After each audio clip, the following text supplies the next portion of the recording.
O inverno é a estação do ano em que as doenças respiratórias mais se manifestam na população. Segundo o DataSUS, o Departamento de Informática do Sistema Único de Saúde, o pico de internações em decorrência dessas doenças é exatamente os meses mais frios do ano, de maio a agosto. Para falar sobre esse assunto, eu recebo agora o Dr. Mauro Gomes, que é presidente da Comissão de Infecções Respiratórias da Sociedade Paulista de Pneumologia. Olá, doutor. Olá, obrigado boa tarde. pela presença, boa tarde. Bom, por que essa época do ano, então, é mais propícia para essas doenças? E quais são as doenças mais comuns? Essa época do ano, existem alguns fatores que se associam, que agravam as doenças respiratórias. Primeiro, o frio, o ar mais seco, maior concentração de poluição e maior vírus circulando. Então, esses fatores são mais irritantes das vias aéreas. Então, as pessoas que já possuem doenças crônicas, como quem tem asma, enfisema no pulmão, rinite alérgica, são doenças em que esses fatores vão agravar.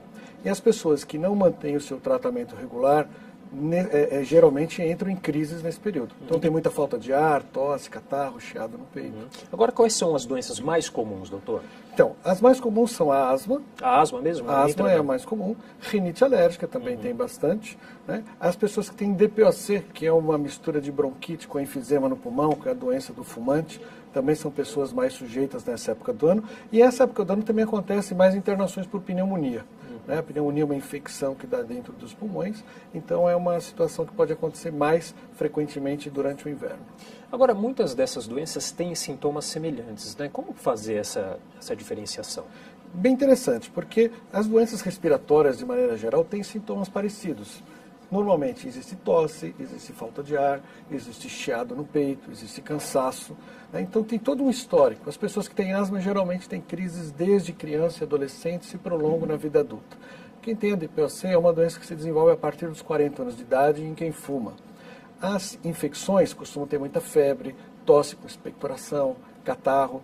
Né? Então, são alguns sintomas, algumas particularidades de exame físico que discriminam uma doença ou outra, e radiografia de tórax ajuda bastante também. Há uma faixa etária em que as pessoas estão mais propensas a adquirir essas doenças?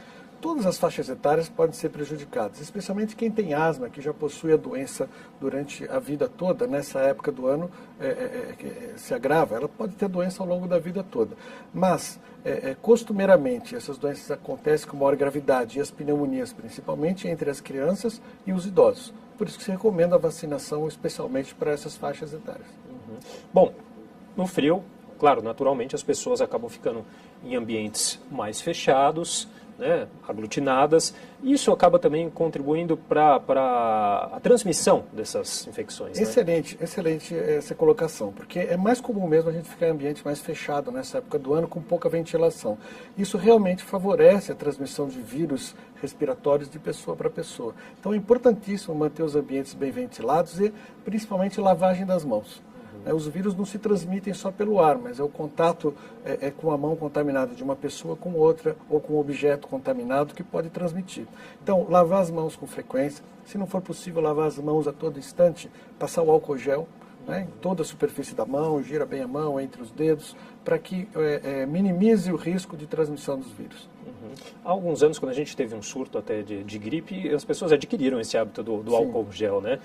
Realmente ajuda muito, é importante se manter esse... A gente observa muitos locais públicos que já tem um frasco de álcool gel, já pegou um hábito, né? E é importante se manter esse hábito. Se você não tiver como sair da sua sessão, da sua repartição para lavar as mãos, tem um frasquinho pequeno na bolsa, sempre passe, que é importante. Agora, bom, nessa época do ano é muito comum a gente ver alguém que ou está com uma tosse ou espirrando, com sintomas da gripe, né? Isso. Qual que é o momento que a pessoa deve procurar um médico? Existem gripes e resfriados. Qual é a diferença entre um e outro? Basicamente, o tipo de vírus que vai causar a infecção. Os resfriados, existem centenas de vírus que podem levar a um resfriado, e geralmente é uma infecção mais leve, mais benigna, em que 2, 3 dias de irritação no nariz, na garganta, não costuma ter febre alta, não impede a pessoa de trabalhar, ela está livre da infecção. Agora, a gripe, que é causada por um vírus chamado influenza, esse é o vírus responsável pelas grandes epidemias e que pode levar à morte.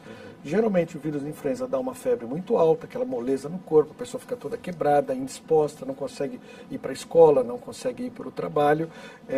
E o vírus influenza, quando se prolonga essa infecção mais do que 2, 3 dias, é importante que busque o médico. Ou, se logo nos primeiros dias tiver febre alta, muita falta de ar, tosse com catarro, corre no médico e pode ser que ele esteja complicando com uma pneumonia. Também muito importante a vacinação contra a gripe, né, doutor? Sim, a vacinação contra a gripe, que é contra o vírus influenza, ela reduz a chance de surgimento de pneumonia e de morte por pneumonia. Especialmente as pessoas que têm mais suscetibilidade a isso, cuja infecção pode ser mais grave, principalmente os idosos, quem tem doença crônica, né, pessoas que têm doença pulmonar crônica, insuficiência cardíaca, doença hepática, doença renal, câncer, pessoas que fazem quimioterapia, as gestantes que possuem um comprometimento também da imunidade, cuja infecção pode levar ao óbito, são importantes serem vacinadas, assim como as crianças pequenas, porque a vacinação previne a morte por pneumonia. É importante lembrar que a vacina não protege imediatamente. Geralmente a vacina ela vai levar um mês para fazer efeito. Por isso que se recomenda a vacinação contra a gripe nos meses de outono, para que, quando chegar agora no inverno, a pessoa esteja protegida. Talvez até essa demora seja um dos motivos aí de movimentos contrários ou criticando a vacinação, né? Existe uma série de movimentos, inclusive não é brasileiro, coisas internacionais contra a vacinação, mas é importantíssimo. As vacinas demonstraram realmente reduzir a incidência de morte, especialmente nos casos de gripe, mortes por pneumonia, de maneira importante, especialmente nesses grupos de risco. Portanto, é fundamental a vacina, os riscos são muito pequenos. Na vacina da gripe não existe vírus vivo dentro dela, então não há o risco de desenvolvimento da doença pela vacina da gripe, nem de outras complicações mais sérias. Só se recomenda não vacinar a vacina da gripe quem tem alergia ao ovo, porque os vírus são cultivados em embriões de galinha. Portanto, só quem tem alergia ao ovo, que é muito raro de acontecer na população, é que possui contraindicação a essa vacina. Entendi, por isso que é tão importante a informação para ter esse esclarecimento, né? Agora, doutor, há medidas que a gente pode tomar antes de chegar nessa época do ano para se prevenir, se não para se tornar imune, mas para reduzir os riscos de contrair essas doenças? O primeiro nós acabamos de comentar, que é a vacina. Vacinação, especialmente quem tem doença pulmonar crônica, deve manter a vacinação. As pessoas que têm doenças pulmonares crônicas, geralmente as alérgicas, como a asma, né, ou quem tem a DPOC, que é bronquite com enfisema no pulmão, deve manter o seu tratamento regular, mesmo fora do período do inverno, porque é o tratamento regular que vai fazer com que a pessoa não tenha crises nesse período. O tratamento regular reduz a inflamação dos brônquios, reduz a suscetibilidade da pessoa a desencadear as crises. Portanto, é fundamental a manutenção do tratamento, mesmo durante os meses de menos frio, os meses de verão, primavera, para que se previna no inverno o desenvolvimento das crises. Doutor, tem um aparelho que está inserido já na sociedade, que é o ar-condicionado, que é considerado aí um vilão, né? Se não, pela essa diferença de temperatura, às vezes a gente... Isso, claro, no verão, a gente está no verão, depois entra no ambiente com ar-condicionado, tem essa diferença de temperatura, mas no inverno também, por causa do tempo seco, acaba também contribuindo para essa secura ainda maior o ar-condicionado, né? Quem tem doenças alérgicas, como a rinite, como a asma, sente mais sensibilidade a esse ar seco. Esse ar seco pode ser irritante e um fator desencadeante de crise.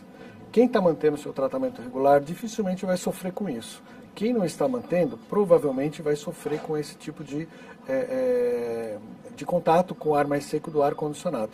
O que é importante no ar-condicionado é manter sempre ele higienizado, principalmente se for um ar-condicionado central, onde os dutos de transmissão do ar é que possuem muita sujeira, e nesses dutos se acumulam bactérias e se acumulam fungos. Então, esses fungos podem também provocar as crises nessas pessoas alérgicas. Esses fungos podem levar a doenças mais sérias no pulmão, como uma chamada pneumonia por hipersensibilidade, cuja via final é a destruição do pulmão, ele vai a uma fibrose pulmonar. Então, a higienização do ar-condicionado, especialmente o ar-condicionado central, é importantíssima por conta disso. Ok, doutor, eu queria agradecer sua participação aqui no nosso Jornal da Câmara. Eu que agradeço a oportunidade e fico sempre à disposição de vocês. Obrigado. Ok, muito obrigado. Eu conversei com o doutor Mauro Gomes, que é presidente da Comissão de Infecções Respiratórias da Sociedade Paulista de Pneumologia.